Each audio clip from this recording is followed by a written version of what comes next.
안녕하세요. 오늘은 경희대 한의대 면접에 대해서 말씀드리겠습니다. 어떻게 준비할지부터 바로 말씀드리도록 할게요. 경희대 면접은 제시문 면접과 인성 면접 이렇게 두 가지로 이루어져 있습니다. 제시문 면접은 경희대 입학처 홈페이지에 기출 문제가 있는데 그걸 보시면 돼요. 인성 면접은 본인 생기부나 자소서를 보고 나올 것 같은 질문들을 직접 만드시면 됩니다. 인성 면접 문제가 실제로는 어떤 식으로 나오는지 뒤에서 알려드릴게요. 지원자 간 면접 점수는 아마 제시문 면접이 변별하지 않을까 생각합니다. 인성 면접은 인성에 문제가 없으면 그렇게 점수 차이가 크게 나진 않을 것 같아요. 물론 그래도 둘 다 열심히 준비하셔야 합니다. 제시문 면접부터 팁을 드릴게요. 경희대 의학계열 제시문 면접 1번의 특징은 답이 정해져 있지 않다는 겁니다. 올해에는 달라질 수도 있겠으나 지금까지는 늘 그래왔어요. 딜레마가 발생하는 상황을 주고 그 상황 속에서 어떤 선택을 할 것인지 고르라는 문제가 나와요. 제시문 면접은 논리가 핵심입니다. 어떤 선택을 하든 여러분의 논리가 적절하다면 좋은 점수를 받을 수 있을 거예요. 그런데 대답을 할 때 잣대가 필요합니다. 쉽게 말할게요. 우리가 어떤 상황을 판단하고 무언가 선택을 할 때는 꼭 기준이 있죠. 예를 들어 다이어트를 하는 사람이 있어요. 밤에 야식이 땡깁니다. 배고픔을 기준으로 판단한다면 야식을 먹어야겠죠. 그런데 다이어트를 기준으로 판단한다면 야식을 먹지 말아야 합니다. 비유가 적절했는지는 모르겠는데 제시문 면접도 마찬가지예요. 말기암 환자가 있다고 예를 들게요. 이 환자의 가족들은 환자 본인이 이 사실을 모르길 바랍니다. 이 상황에서 어떻게 대답해야 할까요? 환자의 권리를 기준으로 한다면 환자는 사실을 알 권리가 있다 라고 말할 수 있겠죠. 그런데 환자가 받을 충격을 기준으로 한다면 환자가 이 사실을 알면 충격을 받아서 건강이 더 나빠질 수 있다. 사실을 모른 채 치료한다면 오히려 건강이 호전될 수도 있다 라고 말할 수 있겠죠. 이처럼 여러 가지 잣대를 생각해야 해요. 윤리, 법, 환자의 권리, 의사의 본분 등 다양한 잣대가 있습니다. 이 잣대로 상황을 판단하신 후에 어떻게 대답할지 그 논리를 구성해야 해요. 대답은 3가지 정도 준비하시는 게 좋습니다. 경희대 의학계열 제시문 면접 2번은 보통 분석하는 문제가 나옵니다. 통계 자료를 보고 판단해야 해요. 통계 자료에 제시된 수치를 보고 왜 이런 수치가 나왔는지 생각하셔야 합니다. 이건 말로 설명이 안 되니까 직접 문제를 보고 설명드릴게요. 이제 당일 상황을 말씀드리겠습니다. 면접 당일 아침에 진짜 긴장이 엄청 됐어요. 제시문 면접이 뭐가 나올지 몰라서 불안했습니다. 근데 긴장되고 떨리고 불안한 것과는 별개로 자신감이 없지는 않았습니다. 이게 중요한 것 같아요. 긴장이 되어도 자신감은 갖고 계셔야 합니다. 경희대에 딱 도착하면 일단 놀라요. 건물이 엄청 예쁩니다. 한의대 건물을 보고 2번 놀라요. 면접은 경영대 건물에서 봤던 걸로 기억합니다. 경영대 앞 주차장에 주차를 하고 차 안에서 기다리는데 면접 보러 오신 것 같은 분들이 다들 너무 똑똑하게 생기신 거예요. 괜히 기죽을 것 같아서 또 마인드 컨트롤을 했습니다. 내가 과학 30점 받던 시절에도 선생님이 너는 공부 잘하게 생겨서 왜 못하냐고 그랬다. 겉보기 등급은 내가 제일 범생이다. 뭐 이런 생각을 하고 있었습니다. 당시 대기실에 1시 반까지 입실이어서 20분까지 가면 넉넉하겠다고 생각했습니다. 그런데 이게 웬걸 20분까지 갔는데 저 빼고 다 앉아있더라고요. 가서 신분증이랑 수험표 검사하고 슬슬 한 명씩 불려가기 시작했습니다. 3명이 한 세트로 불려갔고 30분에 한 세트씩 불려갔습니다. 설마 내가 마지막이겠어? 생각했는데 최후의 3인 중 1명이 저였어요. 마지막에서 2번째로 면접 봤습니다.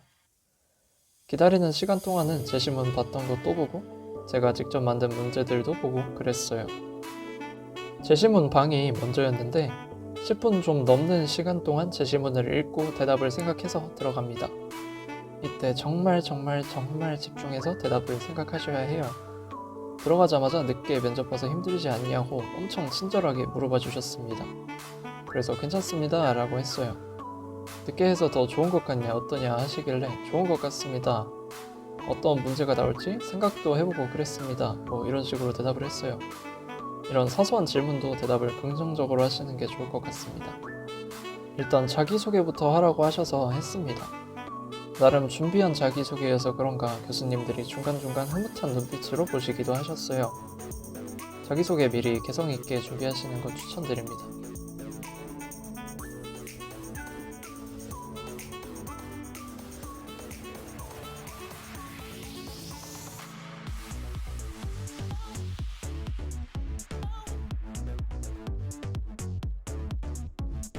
근데 저는 문제를 살짝 잘못 읽었어요. 췌장암에 걸렸다는 사실을 말할 것인가 아닌가 이걸로 봤습니다. 그래서 대답은 사실대로 말한다고 하고, 근거로는 첫 번째, 의학적 사실을 말하는 것은 의사의 의무다. 두 번째로, 환자의 알 권리가 중요하다. 세 번째로, 사실대로 말하는 게 신뢰에 도움이 된다. 그리고 네 번째로, 환자가 죽으면 그 죄책감이 클 것이다. 이렇게 말했습니다. 그런데 면접관님이 정정해 주셨어요. 그때 면접 망한 줄 알고 심장 떨어질 뻔했습니다.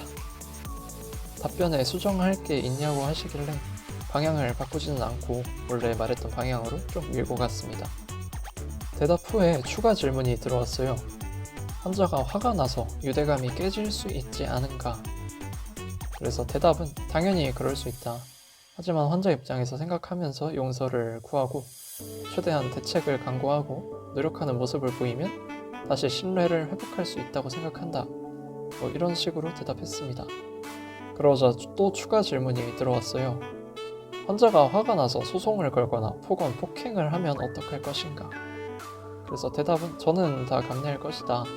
소송 같은 경우는 정 안 되면 최대한 중재기관을 이용해서라도 중재할 것이고 폭언과 폭행도 다 받아들일 것이다. 그리고 심정을 이해하지만 지금은 치료에 최대한 집중해달라고 말씀드릴 것이다. 이런 식으로 말했습니다.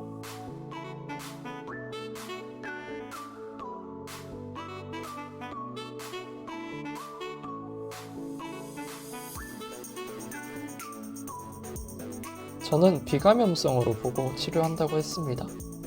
충혈이 비감염성의 주 증상이고 통증이 감염성의 주 증상인데 충혈은 심하고 통증은 약하다고 제시되는 걸 근거로 들었어요. 다만 균 배양 검사가 아직 안 나왔으므로 감염성이라는 가능성을 열어두고 환자분께 안대를 씌우는 등 전염을 방지할 것이라고 했습니다. 추가 질문으로는 안대를 씌워서 환자가 겪는 리스크는 어떡할 것인가? 근데 아무리 생각해봐도 안대를 쓰는 게 그렇게 큰 리스크는 아닌 거예요. 그래서 그냥 솔직하게 말했습니다. 물론 안대로 인해 삶의 질이 저하될 수는 있지만 저하되는 정도가 크지 않다고 생각합니다. 이런 식으로 했어요. 그러자 추가 질문이 또 들어왔습니다. 혹시 판단이 잘못되어서 염증이 커진다면? 그래서 저는 환자분께 미리 감염성, 비감염성 두 가지 가능성을 염두에 둔다고 말하고 그 다음에 스테로이드를 너무 한 번에 많이 투여하면 염증이 오히려 커질 수도 있으니까 좀 점진적으로 경과를 지켜보면서 투여한다고 했습니다.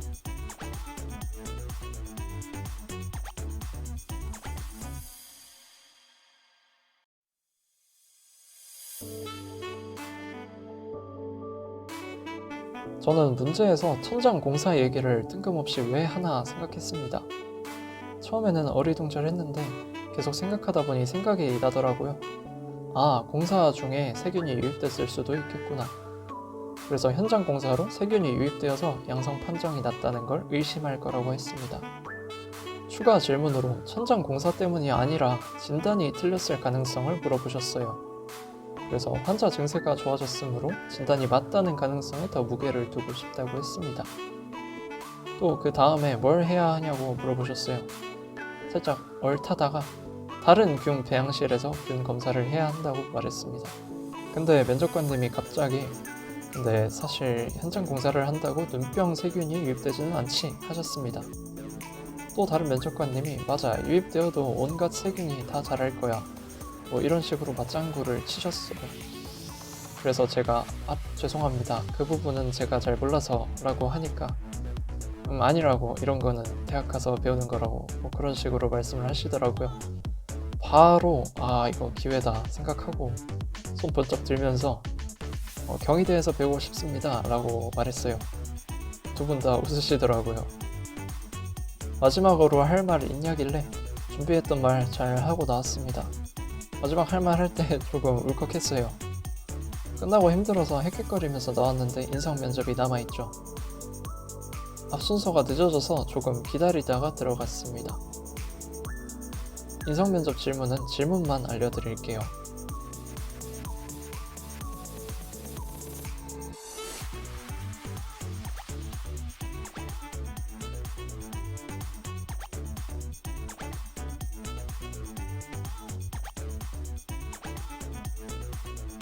(8번) 같은 질문은 사회적인 그런 문제들에 대해서 묻는 질문이었잖아요. 그런데 미리 예상을 못한 질문이었습니다. 이런 문제에 맞닥뜨렸을 때는 당황하지 마시고 그냥 생각할 시간 좀 주시겠습니까? 하신 다음에 차분히 생각하시고 그 다음에 대답하시면 됩니다. 저도 생각할 시간 좀 달라고 한 다음에 생각을 하고 대답을 했어요. 괜히 말 더듬거리시는 것보다 그렇게 하는 게 낫습니다. 일어나서 감사합니다 인사하고 나왔습니다. 나왔는데 어두웠어요. 한의대 건물 앞 가로등 불빛 켜진 게 보였고 아 면접까지 다 끝났구나 라는 생각이 들면서 살짝 눈물이 났습니다. 끝나서 행복한 마음 반, 붙어야 되는데 불안한 마음 반이었습니다. 네, 여기까지가 제 면접 스토리고요. 면접은 자신감이 정말 중요합니다. 자신감 있는 눈빛, 자신감 있는 태도 보여주시고요. 이 학교에 정말 오고 싶다는 것을 어필하셔야 해요. 면접관님들께서 친절하게 해주시니까 너무 겁먹지는 마시고 대답 잘 준비해서 가세요. 그리고 재시문 면접 저처럼 실수 안 하게 읽을 때 정말 집중해서 읽으셔야 합니다. 오늘 영상은 여기까지입니다. 도움이 되었다고 느끼셨다면 구독이랑 좋아요 한 번씩만 눌러주세요.